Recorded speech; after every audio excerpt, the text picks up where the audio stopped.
abbiamo deciso di regalare a tutti quanti voi, a tutti quanti noi, un nuovo striscione per chiedere verità e giustizia ancora una volta per Giulio Regeni.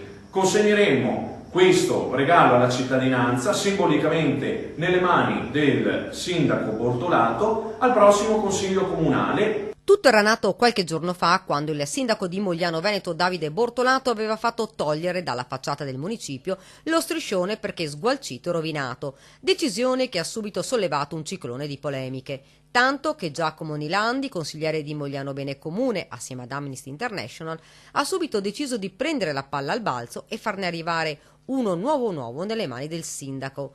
L'auspicio, ovviamente, dei promotori dell'iniziativa è che, visto che si tratta di una scritta decorosa, venga riposizionata nuovamente quanto prima in comune. Una provocazione? Certo è che al prossimo Consiglio Comunale verrà consegnato al sindaco Bortolato, poi la decisione spetterà a lui.